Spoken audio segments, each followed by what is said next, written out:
Welcome to War Bioses, the podcast where we delve into the lives of history's most fascinating military figures. Today, we're going to explore the life of Ambrosio Spinola, a name that may not be as familiar to some of our listeners, but one that is deeply etched in the annals of military history. Born in 1569 in the Republic of Genoa, Spinola would go on to become one of the most renowned generals of the 30 Years' War, leaving an indelible mark on the art of warfare.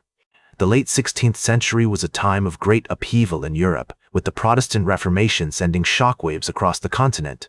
The Republic of Genoa, where Spinola was born, was a major maritime power with a strong economy and a robust military tradition. Its strategic location on the Ligurian coast, nestled between the Apennine Mountains and the Mediterranean Sea, made it a crucial hub for trade and commerce. It's against this backdrop that our story begins. Ambrosio Spinola was born into a noble family, one that had produced several notable military leaders and statesmen. His father, Filippo Spinola, was a prominent figure in Genoese society, serving as a senator and a diplomat. The young Ambrosio was the eldest of 4 brothers, all of whom would go on to pursue careers in the military or politics. Growing up in a household that valued education, discipline, and martial prowess, Spinola was exposed to the classics, studying the works of ancient Greek and Roman authors such as Xenophon and Julius Caesar, as well as the great Italian historians like Machiavelli. His family's connections also afforded him access to some of the most influential thinkers and leaders of the time, providing a unique perspective on the world beyond Genoa. One can almost imagine the young Spinola sitting in the grand library of his family's palazzo, surrounded by dusty tomes and manuscripts, poring over the accounts of great battles and campaigns. The stories of his ancestors, who had fought in various conflicts across Italy and the Mediterranean, must have sparked a sense of pride and ambition within him. As he delved deeper into the world of military history, Spinola began to develop a keen understanding of tactics and strategy, as well as the importance of leadership and diplomacy on the battlefield. As a young man, Spinola was drawn to the military, no doubt inspired by the stories of his ancestors and the great commanders he had read about. He began his military training at a relatively young age, learning the fundamentals of warfare from experienced officers and instructors. This early exposure would serve him well, as he quickly demonstrated a natural aptitude for tactics and leadership. Spinola's education was not limited to military matters alone. He also received a thorough grounding in politics, economics, and philosophy, which would serve him well in his future endeavors. The Genoa of Spinola's youth was a city in flux, with the old nobility struggling to maintain their power and influence in the face of rising mercantile classes. The Republic's complex system of government, which balanced the interests of various noble families, also played a significant role in shaping Spinola's worldview. As he navigated this intricate web of alliances and rivalries, he developed a keen sense of politics and diplomacy, skills that would serve him well in his future endeavors. The city's mercantile elite, who had grown wealthy through trade and commerce, were increasingly asserting their influence over the government, creating tensions between the old nobility and the new rich. The values of discipline, duty, and honor, which were deeply ingrained in the Genoese nobility, would stay with him throughout his career, influencing his decisions on the battlefield and shaping his relationships with his contemporaries. Spinola's upbringing also instilled in him a strong sense of loyalty and duty to his family, his city, and his state, which would guide his actions as he navigated the complex world of 17th-century European politics. The late 1580s and early 1590s were a time of relative peace in Europe, but the storm clouds of war were gathering on the horizon. As Spinola came of age, he found himself drawn into a world of conflict and competition where the great powers of Europe were vying for dominance.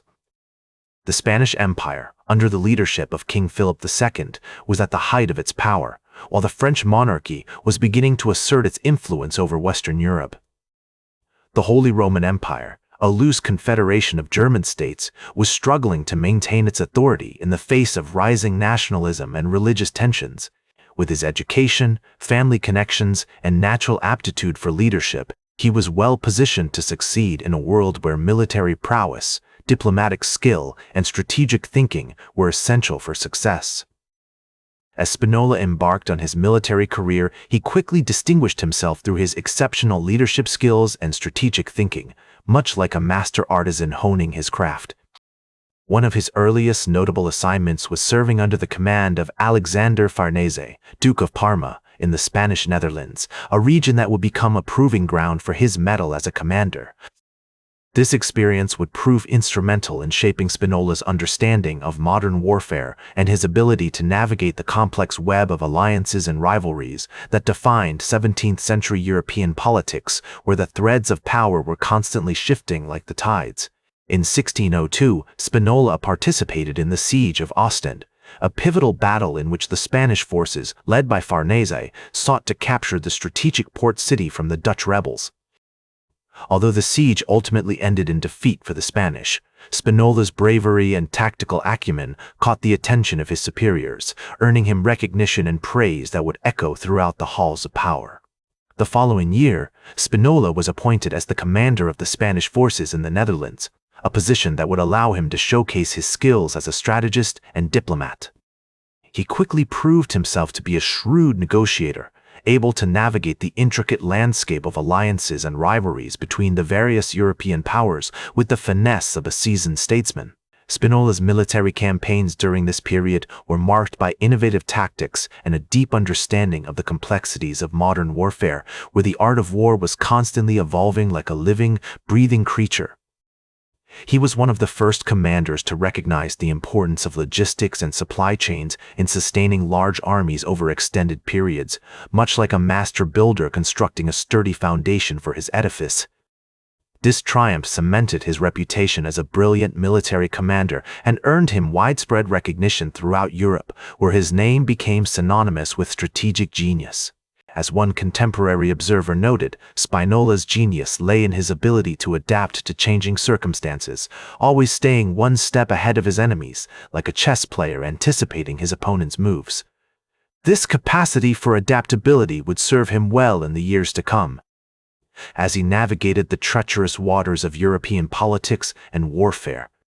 Throughout his career, Spinola maintained a close relationship with King Philip III of Spain, who valued his counsel and relied on him to execute key military campaigns. In 610, Spinola was appointed as the commander-in-chief of the Spanish forces in Italy, a position that gave him significant influence over the kingdom's military strategy, much like a master puppeteer pulling the strings of power from behind the scenes. As Spinola continued to rise through the ranks, he became increasingly involved in the complex web of alliances and rivalries that defined European politics during this period. He played a key role in negotiating the Treaty of Antwerp, which established a temporary peace between Spain and the Dutch Republic, a fragile truce that would hold for years to come. This agreement allowed Spinola to focus on other pressing military matters, including the suppression of rebellions in various parts of the Spanish Empire, where the fires of dissent were constantly smoldering like embers waiting to ignite. One notable example of Spinola's cunning and strategic thinking was his campaign against the French in 1650. As the commander of the Spanish forces in Italy, he launched a surprise attack on the French army, catching them off guard and securing a decisive victory, much like a master swordsman landing a devastating blow to his opponent's exposed flank. This triumph not only demonstrated Spinola's military prowess but also showcased his ability to think critically and adapt to changing circumstances, always staying one step ahead of his enemies. Spinola's relationships with his contemporaries were marked by a deep respect for his intellectual and military abilities, much like a master craftsman earning the admiration of his peers. He was particularly close to the Duke of Lerma, who served as the chief advisor to King Philip III, a powerful ally who would prove invaluable in the years to come. This connection allowed Spinola to exert significant influence over Spanish policy, shaping the kingdom's military strategy and diplomatic efforts like a master sculptor chiseling away at the marble of fate. As the years passed, Spinola continued to accumulate accolades and recognition for his military achievements, much like a treasure chest overflowing with gold and jewels. In 1607, he was appointed as the Viceroy of Milan, a position that gave him significant authority over the Spanish Empire's Italian territories, a crown jewel in the empire's diadem. This appointment marked the pinnacle of Spinola's career, solidifying his reputation as one of the most brilliant and influential military commanders of his era, a legend that would endure for centuries to come. Throughout his tenure as viceroy, Spinola worked tirelessly to promote the interests of the Spanish Empire, negotiating treaties, suppressing rebellions, and maintaining the delicate balance of power in Europe, much like a master tightrope walker balancing on the high wire of diplomacy. As Spinola's tenure as Viceroy of Milan drew to a close, he stood at the pinnacle of his career, having navigated the treacherous waters of European politics with masterful diplomacy and strategic prowess. The weight of his responsibilities had not diminished his passion for the art of war, nor had it tempered his innovative spirit. In fact, Spinola's later years were marked by a series of triumphs that would cement his legacy as one of the greatest military commanders in history. One of the most notable aspects of Spinola's later life was his deepening friendship with the Duke of Lerma, who had become a trusted confidant and advisor. Together, they formed an unstoppable duo, working tirelessly to promote the interests of the Spanish Empire through a combination of cunning diplomacy and strategic military maneuvers. As they navigated the complex web of alliances and rivalries that defined European politics, Spinola's wisdom and experience proved invaluable. He once observed, "The art of war is not just about winning battles, but about winning the hearts and minds of those who will determine the fate of empires." This profound understanding of the human element in warfare would serve him well in his final years, as he worked to secure a lasting legacy for himself and for Spain. In 1625, Spinola's health began to decline, and he was forced to retire from public life. Despite his poor health, he remained active, devoting himself to his writings and reflections on the art of war. His most famous work, The Art of War, would go on to become a classic of military literature, influencing generations of strategists and commanders. As one contemporary noted, Spinola's writings are like a beacon of light in the darkness, guiding us through the complexities of war and statecraft. The treatise was more than just a collection of tactical advice. It was a deeply personal exploration of the human experience of war, infused with Spinola's own insights and observations from a lifetime of battle. Spinola's final years were marked by a series of tributes and recognitions, as his contemporaries sought to honor his achievements and acknowledge his enduring influence. In 629, he was awarded the Golden Fleece, one of the highest honors in the Spanish Empire, in recognition of his service to the crown. As he accepted this award, Spinola reflected on the long and winding path that had brought him to this moment, saying, "I have been blessed with a life of adventure, of challenge, and of triumph. I can only hope that my legacy will continue to inspire future generations to strive for greatness."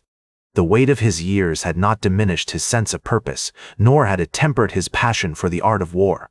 As Spinola looked back on his life, he was reminded of the many decisive battlefield moments that had shaped his career.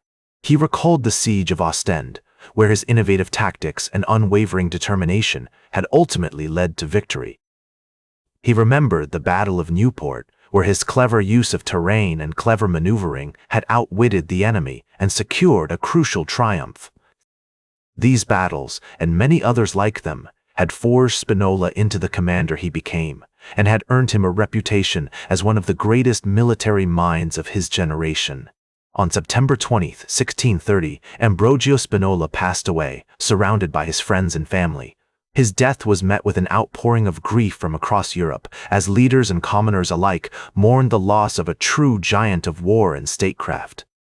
As the news of his passing spread, one observer noted, "The world has lost a shining light, a master of the art of war, and a statesman of unparalleled wisdom." The tributes poured in from across the continent as monarchs, generals, and ordinary citizens alike paid homage to the man who had left an indelible mark on European history. Today, Spinola is remembered as one of the greatest military commanders in history, a man whose strategic genius and diplomatic acumen shaped the course of European politics for generations.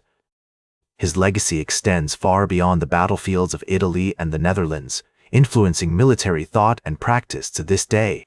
That's all for today's War Bios. Remember to like, share, and subscribe, and until next time, I'm General Biography reminding you to keep marching toward victory.